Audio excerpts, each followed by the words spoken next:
Merhaba arkadaşlar. Bugün sizlere Lab 3 ve Lab 4'te gerekli olan konuları anlatacağım.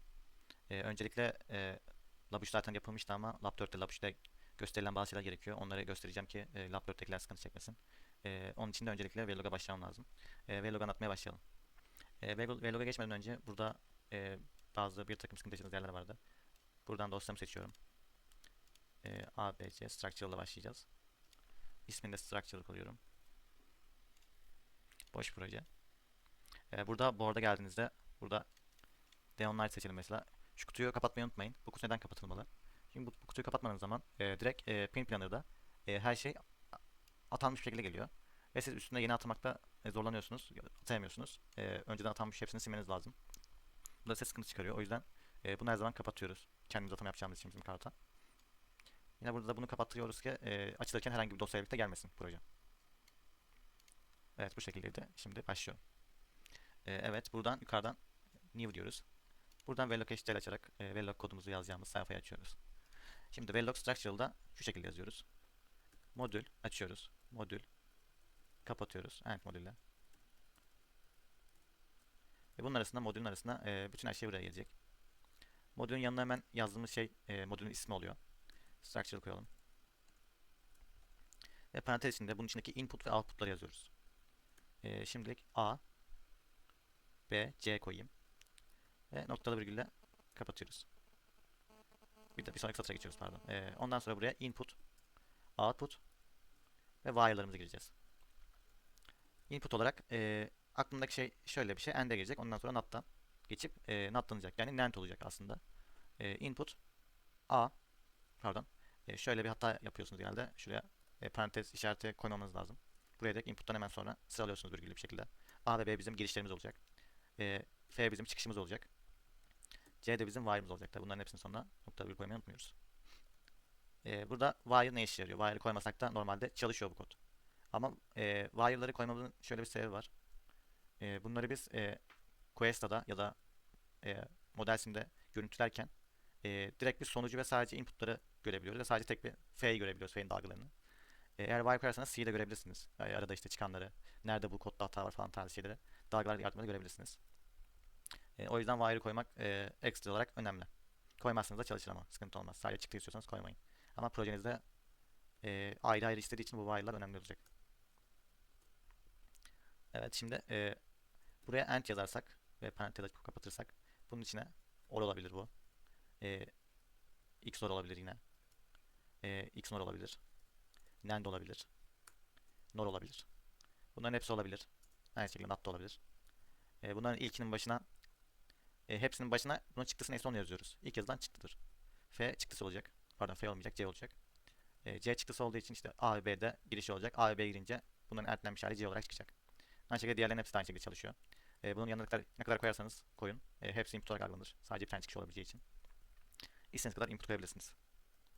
NAT'ta da işte yine bunda sadece iki tane zaten koyabiliyorsunuz. Bir çıkışı olacak bir de girişi olacak tarzı. Şimdi buradaki aralıkları silelim. Gerek yok onlara.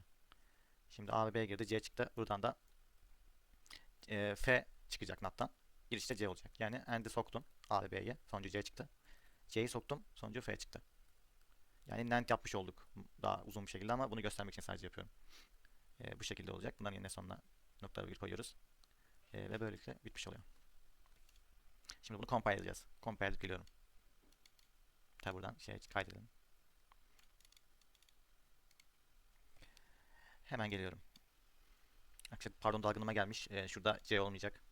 While olarak yazdığımız şeyleri bu modülün e, değerlerine koymuyoruz. Bunlar sadece input ve output değeri olacak. Bu şekilde compile edersek çalışacaktır. Evet geliyorum. Evet kodumuz gerçekleşmiş oldu. Compile edilebiliyor. Hatasız bir kod. Evet bu kod hatasız hali en son hali. Ve şimdi sıradaki kısma geçebiliriz. Şimdi arkadaşlar behavior continuous nasıl yazılır onu göstereceğim. Modül yine normal bu kısımlar aynı. Input output kısmı aynı tamamen. Burada while'lık bir işimiz yok. Bu sefer burada assign'ı kullanacağız. Assign'dan sonra çıktığımız f olduğu için f'e eşittir diyoruz. Buradan normal bir şekilde denklemini yazıyoruz diyebiliriz. Şimdi biz ne yapmıştık? And'i notlamıştık. Yine burada da aynısını yapacağız. Parantez açalım daha güzel gözüksün. A'yı B işareti böyle. Aynı şekilde V işareti Shift 6 ile yapılıyor. E, Alt GR Z'nin sonundaki işarette OR işaretini yapıyor. Alt GR Ü de Türkçe ise klavyeniz NOT işaretini yapıyor. Bu da NOT işareti. Şimdi biz buradan End diyelim. Sonra bunu NOT'layalım. Başına bunu koyarak. Böylece F'in değeri bu olmuş oldu. Bunun sonra da yine nokta virgülümüzü koyalım. Evet, böyle yaptığımızda artık Behavior Continuous da bu şekilde gösteriliyor. Bunu da yine compile çalışacaktır. Evet arkadaşlar, compile başarılı bir şekilde tamamlandı. Öncesinde küçük bir hata varmış. Şurada virgül yokmuş. O yüzden hata verdi. Bir de şurada şöyle bir işaret vardı ki bu da sıkıntı çıkarıyormuş. O yüzden onu da sildim. Normal düz bir isim koyarsanız daha iyi olur gibi buraya. O zaman şimdi sıradaki behavioral value'ya geçelim. Evet arkadaşlar, şimdi behavioral procedural'a geçtik. Burada yine aynı şeyleri yazdım. Şurada output'un yanına reg koydum. Bu register'ın reg'i. Aynı zamanda bunu şöyle de yazabilirsiniz. Yine aynı şekilde böyle. Hatta böyle mavi yanda böyle yazsanız daha iyi olur gibi. Sonrasında burada always buluğu açıyoruz. Bunun yanına e, bu et işaretini koyuyoruz. Sonra parantez açıp buraya değişkenlerimiz A, B, C, girdilerimiz pardon. Bunları niye yazdık? Bunun arasına or koyalım. Bu always ne işe yarıyor? Şimdi bizim bu aşağısına yazacağımız herhangi bir şey de A'ya bakıyor, B'ye bakıyor, C'ye bakıyor. Eğer bunlardan herhangi birisi değişmişse o zaman işlemi yapıyor. Ama eğer bunlardan herhangi burada yazan parantez içinde yazan şey değişmemişse o zaman işlemi yapmıyor. Atıyorum ben buraya A ve B sadece A'yı yazıp altına direkt şey yaparsam atıyorum B ve C ile ilgili bir işlem yaptım buraya. O zaman bakacak. B ve C atıyorum. B ve C 1 olsun. B ve C 1 olduğunda bunun 1 olmasını bekleriz. Ama A burada sadece A'ya bak dediğim için A değişmeyince bunun sonucu da A neyse yine aynı şekilde çıkacaktır. A değişirse eğer bunun sonucunu verir. O yüzden biz her şeyin burada istediğimiz için, her şeye göre bakmasını istediğimiz için buraya A, B, C yazıyoruz hepsini. Burada da mesela B ve C'den herhangi birisi değiştiği için bunun sonucunu verecektir düzgün bir şekilde. Evet, biraz karışık oldu ama anlatabilmişimdir umarım. Şimdi bunun altına biz şimdi şunu görelim. Burada ekstra bunu koyabiliyoruz. If bloğunu koyabiliriz buraya. Conditional durumları belirtirken. Atıyorum. Gel şuraya S'e gelmedi. Seçmeli bir şey yapacağım da birazdan. C'ye göre olsun. C eşittir. Koşul operatörü olduğu için burası. Nokta tek koyardık. Tek direkt eşitlemeye yarıyor. Bu da direkt koşul olarak belirtirken geliyor. C eğer sıfırsa buraya yapmak istediği şey direkt. Ne olsun? C sıfırsa A ile B'yi yazsın. Eğer değilse ya da else if yazıp da buraya yine şey yapabilirsiniz. Else diğer durumlarda yani 1 olduğunu alacağını. Bu sefer de bunu atıyorum işte gelsin işte V'lesin. F usar V'ye eşit olsun. Bunda V eşit olacak. Bunu orlayacak. Bu end bu da or sonucunu çıkaracak gibi. Bu da bu şekildeydi. Yine bunu da compile edince çıkacaktır. Buna tekrar bakmayacağım. Şimdi sırada sizin projenizde gerekecek olan bir şey göstereceğim. Bunu silelim ben. Şimdi sizin projenizde şöyle bir şey var ki neydi? Multiplexer kullanmanızı istiyor. Bunu nasıl yazabilirsiniz? Multiplexer öncelikle ne? Buraya bir kutu girdik. Buradan bir şey girdi. Buradan da seçici şey girdi. Buraya x1 girsin, buraya x2 girsin. Sonucu da f olarak çıksın. Ben eğer buradan seçme şeyine 0 yaparsam farklı bir şey, farklı bir şey alacak, yapacak. 1 alırsam farklı bir şey alacak, yapacak. Bu da 2x1 multiplexer. Yani bu şekilde olacak. Şurayı temizleyelim. Ben bunu peki logic gate'lerle şematik olarak nasıl çizebilirim onu da göstereyim. Ee, Buraya bir V koydum. Buraya bir V koydum. Buraya seçicimizi koyduk. Buraya X olsun. Bu Y olsun. Buradan da F çıkacak birazdan.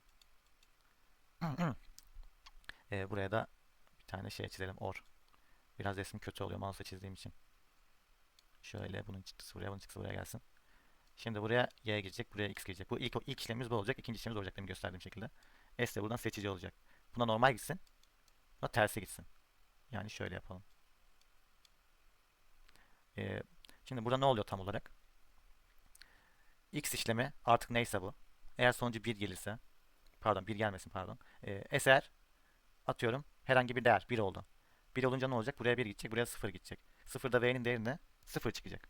Sıfırda burada alttan ne olduğunu önemi yok. Yani bu gitmiş oldu. Bunu direkt çizdik. Bu kısım iptal oldu. Buraya geldik. Buraya bir geldi. Bir gelince ne olacak? 1'e bakacak, bir de diğerine bakacak. Diğeri olunca ne olacak? Burası x olacak. Çıktısı x olacak. Yani buradan x gelecek sadece. Buradan sıfır geldiği için 0 ile x Orlando da bunun sonucu x yapacak. İlk durumda. S1 olunca. Eğer x 0 olursa, s 0 olursa bu sefer 0 gelecek. Bu buradan terslenip 1 olarak çıkacak. 1 olarak çıktığında yine burada 1'e bakacak. 1 olduğu için diğerine bakacak. Burada y'yi alacak. Y yukarı çıkacak. Buradan y geldi. Yukarı geldik. Buradan 0 koymuştuk. 0 geldi. 0. 0 ile v'nin herhangi bir şey yok burada. Diğer y'ni alacak ilişkisi yok. O yüzden 0 ile v'den 0 çıkacak her türlü. 0 yine geldi buradan. 0 yukarıda var. Aşağıdan da sadece y gelebildi. Yani buranın sonucu 0 ile y'den oradan y çıkıyor sadece. Yani 1 verdiğimizde ise x çıktı. Bunu verdiğimizde 0 çıktı. Şimdi burada şu y'nin yerine herhangi bir upuzun başka bir devre koyabilirsiniz. Herhangi bir şey yapabilirsiniz. Bunu aldık böyle koyduk falan. Buraya farklı şeyler koyabilirsiniz x ve y yerine. Kocaman devreler koyabilirsiniz. S sadece burada seçici olarak görev yapacak. Evet, bunu da umarım anlatabilmişimdir düzgün bir şekilde. Evet, burada gördüğünüz gibi bunu kod olarak da yazdım. Yine aynı şekilde bunu biraz da sağa taşıdım. Ee, Gördüğünüz gibi burada S x'e bakıyor. X ile v'leniyor. Tam tersi s'inde y ile v'leniyor. Bunların sonuçları da burada gözüktüğü gibi v'ye alınıp sonucu veriyor. F'i veriyor. Siz burada projenize şuraya şu x yerine ve y yerine daha karmaşık devreler gelecek oraya. İşte bilmem ne bilmem ne falan diye. Yani siz şuradaki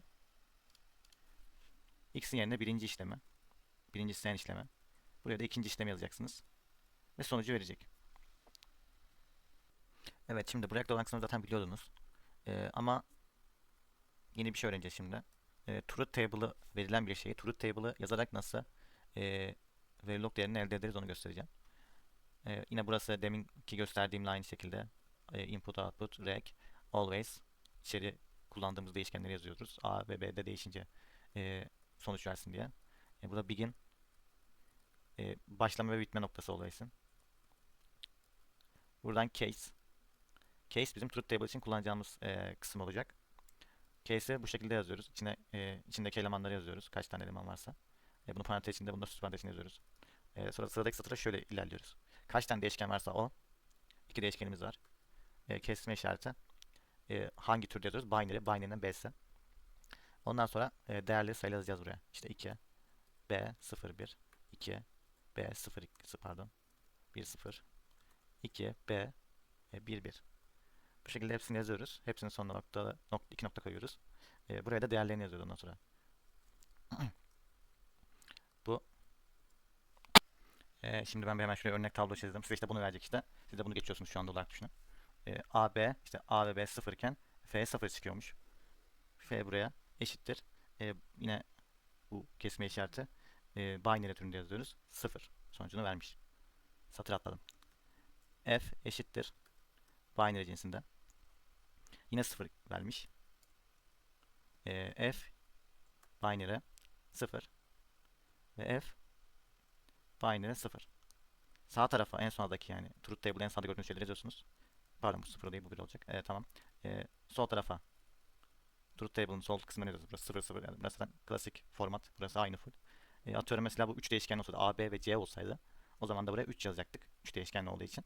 Buraya da bir tane daha değişken geldiği için buraya üçüncü bir satır gelecekti. Yine işte A'nın değeri şu 0, B bu, C bu olacaktı. Bunu da bu şekilde Verilog'u truth table'da direkt Verilog'a aktarabiliyoruz bu şekilde. Yine case açıldı. Case kapandı. Buraya en sonunda end case koymayı unutmayın. Böylelikle end modül diyerek de bunu göstermiş olduk bu şekilde. Truth table'dan Verilog'a geçmiş olduk direkt. Tekrardan şunun altını çizmek istedim. Burada truth table yani Verilog dosyamızın isminin bu modülle aynı olmasına dikkat edin yoksa hata alacaksınız büyük ihtimalle. Bunu atlatmak istedim. Şimdi bunları göstermeye geçiyorum. Evet, son yazdığımızı Coastal ya da model simde açalım. Açtım. Buradan şimdi bunu bir şematize edelim. İlk önce bir compile ediyoruz. Compile successful diyor. Ondan sonra buradan simulate'e basıp work'ün içindeki bu tabloyu seçiyorum. Eğer projeyi nasıl açacağınızı bilmiyorsanız önceki videoda vardı onu izleyebilirsiniz. Şimdi buradan CTRL basılı tutup buradan CTRL tabii şuraya wave, şu sol altta wave olacak büyük ihtimalle. Ne gözükmüyorsa şuradan view'dan açabilirsiniz. Burada. Bu altta sayfalar arasında geçiş yapabiliyoruz. Buradan bunları direkt seçip ondan sonra W CTRL'ye basarak buraya karşıya geçebilirsiniz. Direkt sürükleyebilirsiniz. Aynı şey. Ondan sonra şimdi bunları biz önceki videoda tek tek editlemişiz. Yani saplayıp buradan force deyip. Bu sefer öyle yapmayacağız. Bu sefer farklı bir şekilde yapacağız. Buraya file diyoruz. New diyoruz. E, Source'tan yeni bir do file açıyoruz. Sonra burayı açtık. Buraya bunu yapıştırdık. Tam ekran olmadı. Neyse tam düzeldi. Buraya bunu koyuyoruz. Bu yine hocanın şeyinde var. Görebileceğiniz gibi. Burada var. Şimdi bu neyi ifade ediyor onu bir söyleyeyim. Şimdi burada bizim 3 tane değerimiz var. A, B ve F. Tabi input olarak 2 tane var sadece. Şunları bir silelim. Bunun yerine işte A yazıyorum. Bunun yerine B yazıyorum. Bu normalde olmayacak. Bunu silelim. Şimdi burada bizim 2 tane değişkenimiz var sadece. A ve B var. A, B olduğu için işte buradan sadece bu ikisini alıyorum. Altına da tamamdır. Şimdi şuradaki şu işareti unutmayın. Şimdi şuraya da run 200 yazıyoruz yukarıda. Şu dediğim en sondaki. Bunlara neye göre kaydedeyim birazdan açıklayacağım şimdi. Şimdi run 200 yazdık. Bunu kaydedelim. Do'yu kaydedelim. Yine şeyle aynı yere. Cytas laboratuvarı A, B, C'de. Buradan buna kaydettim. Buraya kaydet. Tamam şimdi ben burada V'ye geldikten sonra şunu yukarı alayım. Şu aşağıda işte herhangi bir yere transkript kısmı var. Buraya do şeyimiz adı neydi? Ben ne diye kaydettiğimi unuttum. Şuradan bakalım hemen. Ne do olarak kaydetmişiz? Untitled do olarak kaydetmişiz. İsim vermeyi unuttum o yüzden.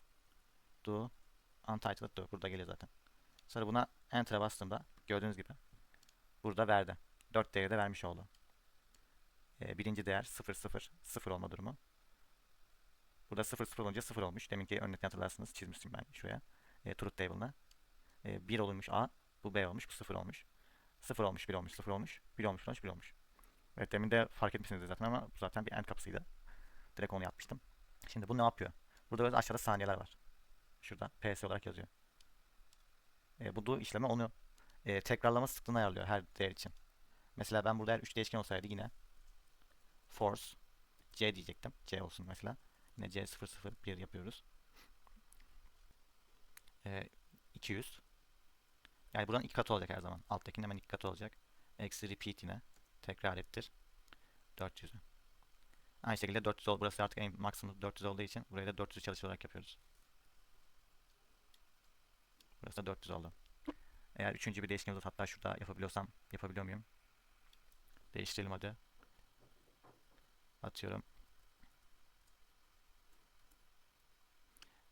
V0. Ben ayarlayayım. Evet arkadaşlar gördüğünüz gibi üçlüye çevirdim farklı bir fonksiyonu için. Burada işte bu değerleri verdim. Şu üçü değiştirdim. Şuraya üçlü yaptım. 3 tane değer girilebilir şekilde. Sonuçlarda işte değiştirdim ben kendi kafama göre bir şey belirleyip. Buraya da extra or C ekledim ve girişe de C ekledim. Buraya da C ekledim. Sonra buradan bunu save ediyoruz. Compile ediyoruz. Aynı şekilde bu do'yu da değiştirmiştik. Onu da save edelim. Ondan sonra şimdi simulate'e girelim. Aç diyelim. Buradan truth table açalım. Evet. Şimdi buradan bu değerlerimizi yine seçelim hepsini. Sonra buradan bunu yaptık zaten. Şimdi buradan alta yine run yazalım. Run değil pardon. Do yazalım. Untitled do. Enter'a bastığımda burada yine truth table çıktı. Evet case'i de bu şekilde. Eğer bir tane daha değişken olsaydı bu sefer de force c 00 virgül koma 1 400 repeat ve 800 olacaktı burada. Evet bu da gördüğünüz gibi şu en alta bakarsanız bu da 3 girişli ilk zorun şeması. Ve evet bu şekilde Lab 3 ve Lab 4 ile ilgili her şeyi görmüş olduk. Videoyu beğenmeyi, abone olmayı ve diğer videoda haberdar olmak için çan açmayı unutmayın. Görüşmek üzere. Bay bay.